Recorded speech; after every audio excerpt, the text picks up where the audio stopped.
Hi hello ನಮಸ್ತೆ, ಎಲ್ಲರೂ ಚೆನ್ನಾಗಿದ್ದೀರಾ ಅನ್ಕೋತಾ ಇದ್ದೀನಿ. ಕೆ ಪಿ ಕ್ರೇಜಿ ಒಳಗೆ ಸ್ವಾಗತ ಸುಸ್ವಾಗತ. ಯಾರೆಲ್ಲ ಹೊಸ್ದಾಗಿ ಸಬ್ಸ್ಕ್ರೈಬ್ ಮಾಡ್ಕೊಂಡಿದ್ರೆ ಚಾನೆಲ್ ಅವರೆಲ್ಲರೂ ತುಂಬ ಹೃದಯದ ಧನ್ಯವಾದಗಳು. ಮತ್ತು ಇನ್ನೂ ಯಾರೆಲ್ಲ ಚಾನಲ್ ಸಬ್ಸ್ಕ್ರೈಬ್ ಮಾಡ್ಕೊಂಡಿಲ್ಲ ಪ್ಲೀಸ್ ಇವಾಗಲೇ ಸಬ್ಸ್ಕ್ರೈಬ್ ಮಾಡ್ಕೊಳ್ಳಿ. ನವರಾತ್ರಿ ಹಬ್ಬ ಎಲ್ಲರೂ ತುಂಬ ಚೆನ್ನಾಗಿ ಎಂಜಾಯ್ ಮಾಡ್ತಿದ್ರು ಅನ್ಕೋತಾ ಇದ್ದೀನಿ. ಡೈಲಿ ಸ್ಟೇಟಸಲ್ಲಿ ನೋಡ್ತಾ ಇರ್ತೀನಿ, ಪ್ರತಿಯೊಬ್ಬರು ಬೆಳಿಗ್ಗೆ ಬೇಗ ಬನ್ನಿ ಗಿಡಕ್ಕೆ ಹೋಗೋದು, ಮತ್ತು ಡೈಲಿ ಅದು ಕಲರ್ದು ಸಾರಿ ಇರ್ಬೋದು, ಡ್ರೆಸ್ ಇರ್ಬೋದು, ವೇರ್ ಮಾಡಿ ಫೋಟೋ ಎಲ್ಲ ತೆಗೆದುಕೊಂಡು ಹಾಕ್ತಾ ಇರೋದು ತುಂಬ ಖುಷಿ ಆಗುತ್ತಲ್ಲ. ಎಲ್ಲರೂ ಒಂದೇ ಥರ ಇದು ಮಾಡೋದು, ಹಬ್ಬದ ವಾತಾವರಣ ತುಂಬ ಚೆನ್ನಾಗಿ ಎಂಜಾಯ್ ಮಾಡ್ತಿದ್ದಾರೆ ಎಲ್ಲರೂ ಅಂತ ಅನ್ಕೋತಿದ್ದೀನಿ. ನಮ್ಮದು ಗುಜರಾತಲ್ಲಿ ಇವಾಗ ನವರಾತ್ರಿ ಹಬ್ಬ ತುಂಬ ಚೆನ್ನಾಗಿ ಆಗ್ತಾಯಿದೆ ಅಂತ ಹೇಳ್ಬೋದು.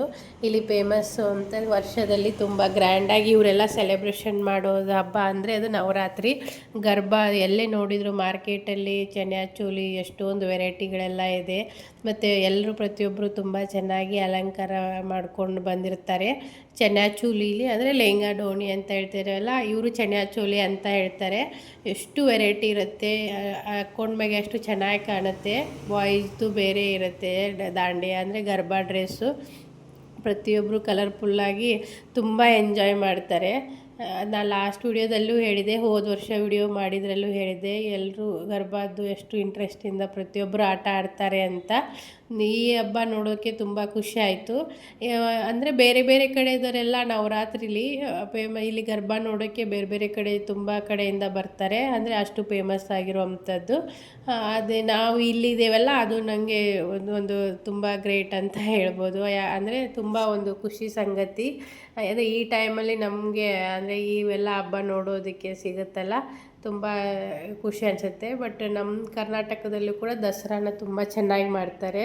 ಮೈಸೂರು ದಸರಾ ಇರ್ಬೋದು, ತುಂಬ ಫೇಮಸ್ ಆಗಿರುವಂಥದ್ದು. ಅಲ್ಲಿ ಅವರು ಆ ರೀತಿ ಆಚರಣೆ ಮಾಡಿದರೆ ಇವ್ರದ್ದು ಈ ರೀತಿ ಇರುತ್ತೆ, ತುಂಬ ಚೆನ್ನಾಗಿರುತ್ತೆ ನೋಡೋದಕ್ಕೆ.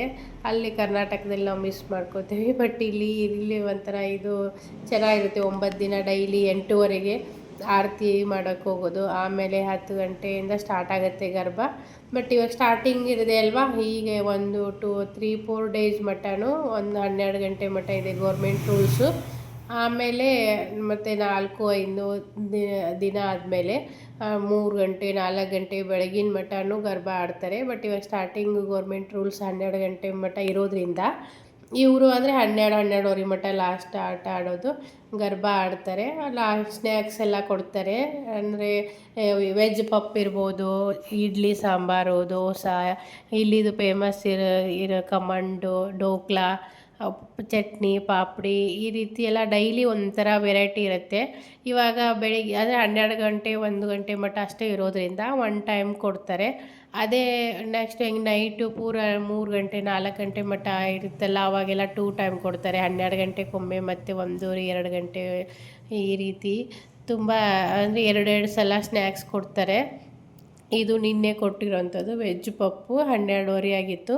ನಿನ್ನೆ ಬ್ಲೂ ಡೇ ಇತ್ತಲ್ಲ, ನಿನ್ನೆ 3ನೇ ದಿನ ನವರಾತ್ರಿ 3ನೇ ದಿನ ಬ್ಲೂ ಡೇದಲ್ಲಿ ಎಲ್ಲರೂ ಬ್ಲೂ ವೇರ್ ಮಾಡ್ಕೊಂಡು ಬಂದಿದ್ದರು. 12:30ಗೆ ಸ್ವಲ್ಪ ಗ್ಯಾಪ್ ಕೊಟ್ಟು ಎಲ್ಲರೂ ಸ್ನ್ಯಾಕ್ಸ್ ಎಲ್ಲ ಮಾಡಿಕೊಂಡು ಮತ್ತೆ ಸ್ಟಾರ್ಟ್ ಮಾಡಿದರು.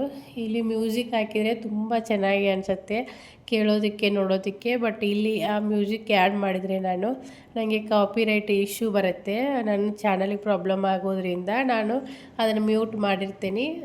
ಅಂದರೆ ಲೈವಲ್ಲೂ ಕೂಡ ನಾನು ಸ್ವಲ್ಪ ತೋರಿಸಿರ್ತೀನಿ, ಆಲ್ಮೋಸ್ಟ್ ಮ್ಯೂಟ್ ಮಾಡಿ ತೋರಿಸ್ತಾ ಇದ್ದೀನಿ. ಲೈವಲ್ಲಿ ಕೂಡ ತುಂಬ ಚೆನ್ನಾಗಿ ಬರ್ತಾಯಿದೆ ರೆಸ್ಪಾನ್ಸು. ನೈಟು ನಾನು ಲೈವ್ ಮಾಡ್ತಿರ್ತೀನಲ್ಲ, ತುಂಬ ಜನ ಜಾಯ್ನ್ ಆಗಿ ನೋಡ್ತಾರೆ. ಅಂದರೆ ಬೇರೆ ಬೇರೆ ಕಡೆಯಿಂದ ಎಲ್ಲರೂ ಅಂದರೆ ಲೈವಲ್ಲಿ ನೋಡ್ತಾರೆ.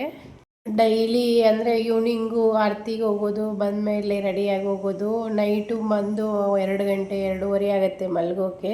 ಬೆಳಿಗ್ಗೆ ಕೆಲಸ ಹಿಂಗೆ ಆಗುತ್ತೆ, ಕರೆಕ್ಟಾಗಿ ನನಗೆ ವಿಡಿಯೋ ಮಾಡೋಕ್ಕೆ ಆಗ್ತಾಯಿಲ್ಲ. ಅದರಲ್ಲೇ ಇವಾಗ 2 ದಿನದ ಸೇರಿ ಒಂದೇ ವಿಡಿಯೋದಲ್ಲಿ ಹಾಕಿದ್ದೀನಿ. Thank you so much. ಇನ್ನೂ ಯಾರೆಲ್ಲ ಸಬ್ಸ್ಕ್ರೈಬ್ ಮಾಡ್ಕೊಂಡಿಲ್ಲ ಪ್ಲೀಸ್ ಸಬ್ಸ್ಕ್ರೈಬ್ ಮಾಡ್ಕೊಂಡು ನೋಡಿ. Happy Dasara once again. Thank you so much.